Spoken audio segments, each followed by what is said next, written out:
Bien, vamos a ver ahora las lesiones del pie. ¿Ya? Vamos a trabajar pie ahora. En el pie tenemos que recordar primero lo más importante, los huesos del pie. Cómo se forman los huesos del pie? Entonces, para eso un pequeño recordar. ¿Ya? Un esquema nada más. Esta es la tibia, debajo de la tibia está el astrágalo, ¿no? Es el astrágalo. Luego, debajo del astrágalo, ¿quién está? El calcáneo, que es un hueso bastante grande. Entonces, esta es la parte posterior y esta es la parte anterior. Tibia, astrágalo, calcáneo. Por delante del calcáneo tenemos un poquito más grande,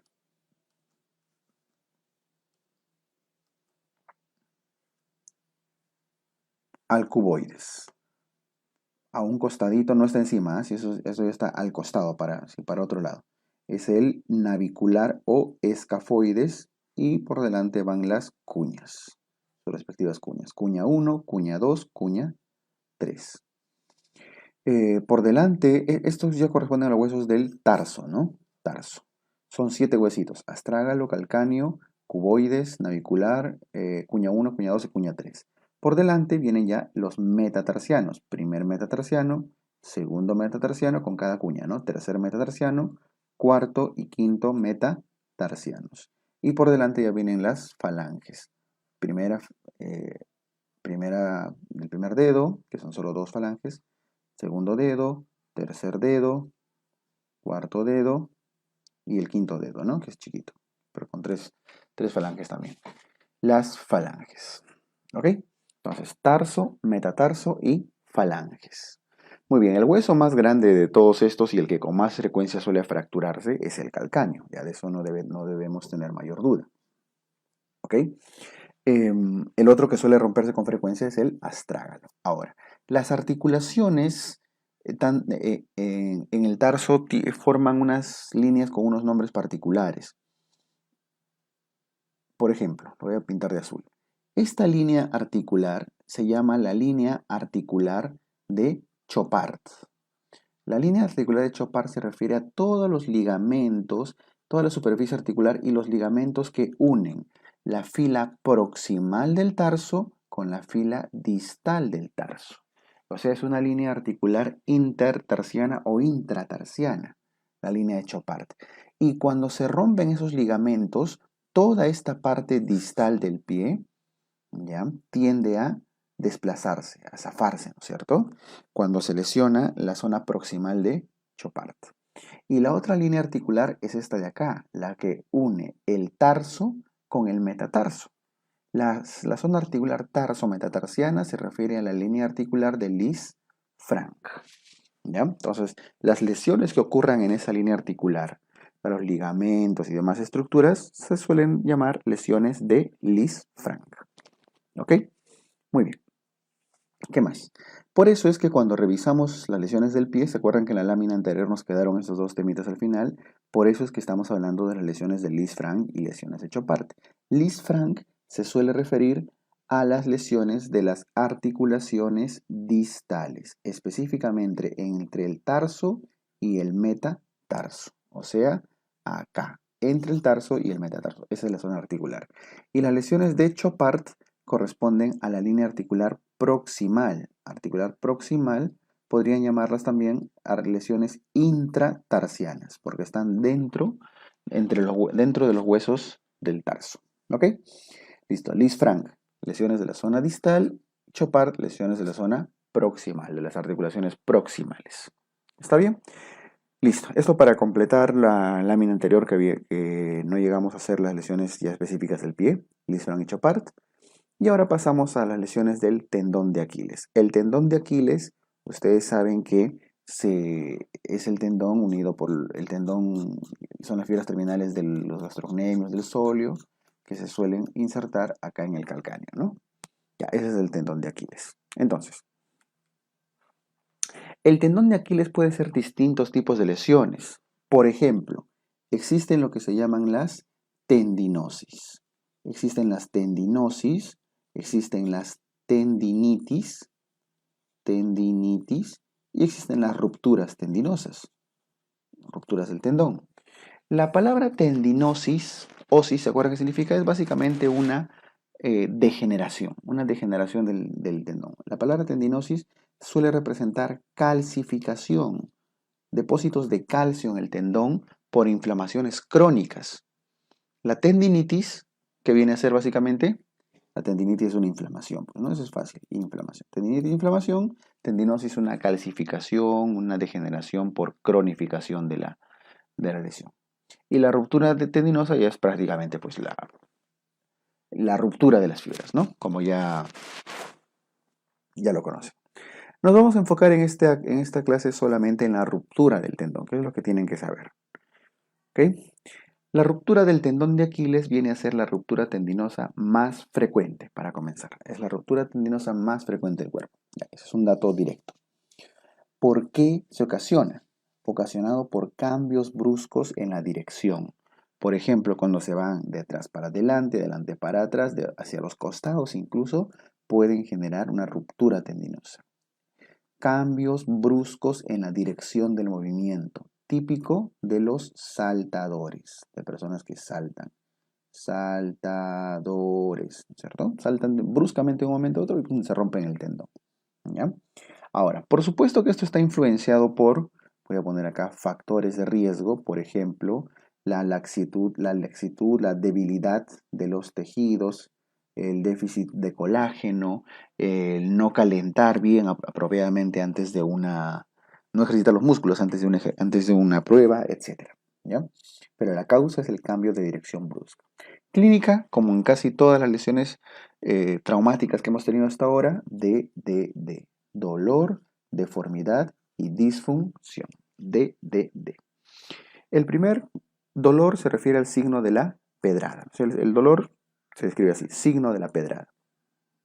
¿Ya? Es como cuando les tiran un golpe directo, ¿no? O sea, agudo. Signo de la pedrada, signo del palazo también le llaman. Describe eso, un dolor bastante puntiforme, agudo. La deformidad se define o se describe como el signo del hachazo. El signo del hachazo, que es el hundimiento que estamos viendo acá, ¿no? En la zona aquiliana. Listo, signo de la pedrada, signo del hachazo para la deformidad, y la disfunción se valora con la imposibilidad para la flexión plantar, maniobra de Thompson, que es estas dos imágenes que estamos viendo acá abajo. Normalmente, cuando el tendón está bien, ven que estimulan la pantorrilla, los gastrocnemios, y por reflejo, hay este movimiento, una flexión hacia la zona de la planta, flexión plantar. Pero cuando el tendón está roto, cuando está roto acá, por más que estimulen los músculos posteriores, no va a haber movimiento. Si es que hay movimiento, se llama Thompson negativo, negativo ruptura. Y si es que no hay movimiento, se llama Thompson positivo, positivo a ruptura de tendón de Aquiles. Entonces, lo que valoramos acá es la posibilidad de flexión plantar, ¿no?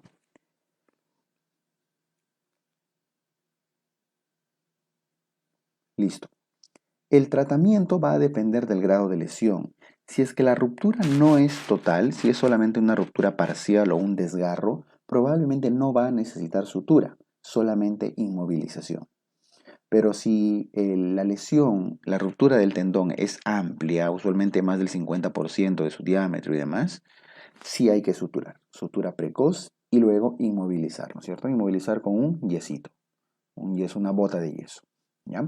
Entonces, no siempre se va a suturar, va a depender del grado de la lesión, pero lo que siempre debe haber es inmovilización con una bota de yesito. ¿Ok? Listo. Eso respecto a las lesiones del tendón de Aquiles. Con eso terminamos este temita. Vamos ya a las lesiones específicas de los huesos del pie. Habíamos dicho que hay 7 huesos en el tarso, ¿no? Calcáneo, astrágalo, cuboides, navicular y las 3 cuñas. Nos interesan 2 de ellos, la fractura del calcáneo y la fractura del astrágalo.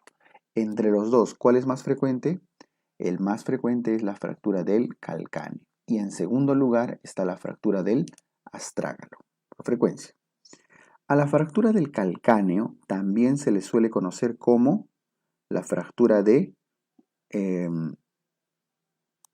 la fractura del calcáneo se le conoce como la fractura del paracaidista. ¿Ya? ¿Por qué del paracaidista? Porque antiguamente, en tiempos de guerra, pues los paracaidistas caían de golpe sobre el piso y por ese golpe es que se solía romper su calcáneo, ¿no? Es la fractura más frecuente del tarso y está asociado a lesiones en el raquis, específicamente en la columna lumbar. Siempre que hay una fractura de calcáneo, tenemos que descartar, además, por el golpe de la caída, una fractura en la columna lumbar. Listo, fractura del paracaidista. Otra fractura frecuente en el pie es la fractura del astrágalo, que se llama la fractura del aviador. ¿Ya? ¿Por qué del aviador? Porque antiguamente los aviadores tenían que pisar el freno del avión, ¿no? Entonces el freno, entonces el pie, ¿ya? Y el piloto tenía que pisar con fuerza el freno para poder detener el avión, ¿sí? Entonces, cuanto más fuerte presionaba al freno, el pie hacía mayor dorsiflexión, porque la pierna se angulaba mucho más, ¿no? Por la intensidad de la pisada. Dorsiflexión. Cuanto más dorsiflexión hace, más presión, por esas presiones que se solía romper el astrágalo, ¿ya? Entonces, el mecanismo de la fractura del aviador del astrágalo es dorsiflexión forzada. En cambio, arriba la del paracaidista no era un movimiento, era simplemente caída sobre el pie. Entonces, caída sobre el pie calcáneo y por presión, por dorsiflexión forzada y alta presión, suele ser lesiones del astrágalo. Normalmente se suelen fracturar a nivel de su cuello, ¿no? ¿Qué pasa cuando se rompe se fractura un hueso a nivel del cuello? Puede generar necrosis avascular, igual que en el escafoides, igual que en el cuello de fémur. ¿Listo? Entonces, calcáneo paracaidista, astrágalo aviador. No olviden que ambas, como son lesiones intraarticulares y muy delicadas porque tienen que soportar todo el peso del pie, ambas casi siempre son quirúrgicas. Por eso en las fotos de ejemplo están viendo diferentes, perdón, están viendo diferentes tipos de cirugía, ¿no? Tanto para el astrágalo como el calcáneo arriba. Muy bien. Acuérdense los sinónimos y a qué está asociado la fractura del calcáneo, a las lesiones de la columna lumbar. Y las fracturas de los metatarsianos. Algunas de ellas, ¿no? Las más importantes. Por ejemplo, empezamos con, voy a rayarlos, con de la base del primer metatarsiano y la base del quinto metatarsiano. Noten que se parecen mucho, porque a pesar que son dos extremos distintos, uno es el primer metatarsiano y el otro es al otro lado del quinto metatarsiano, en ambos casos ocurren a causa de una tracción del peroneo, del músculo peroneo lateral. Solo que en un caso es del peroneo lateral largo y en el otro caso es del peroneo lateral corto. ¿Ya? ¿A qué se refiere esto? Voy a usar esta imagen. Los músculos peroneos son dos músculos que están recorriendo por este lado, ¿no? Por la parte externa. Los dos peroneos. ¿Ya? Que cuando llegan a la zona del tobillo, giran en dirección al pie. Uno de ellos, el más corto, es el que justamente va hacia acá, hacia la zona del quinto dedo, a la base del quinto dedo. Ese es el peroneo lateral corto. Pero el otro tiene que irse hacia el otro lado, cruzar todo el pie e insertarse en la base del primer metatarsiano. Es el peroneo lateral largo. Entonces el peroneo lateral largo va a la base del primer metatarsiano y el peroneo lateral corto a la base del quinto metatarsiano. ¿Ya? Por eso, la fractura de la base del primer metatarsiano está relacionado con este músculo que lo tracciona y lo arranca, peroneo lateral largo. Y la fractura de la base del quinto metatarsiano está asociado a la tracción por el peroneo lateral corto. ¿Ok?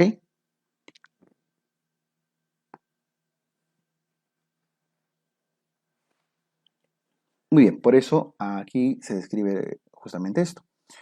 Base del primer metatarsiano, peroneo lateral largo. Base del quinto metatarsiano, peroneo lateral corto. Es acordarse un poquito de la parte anatómica. ¿Ya? Las fracturas del segundo metatarsiano, si se acuerdan, lo hemos visto al inicio prácticamente de este curso de traumatología.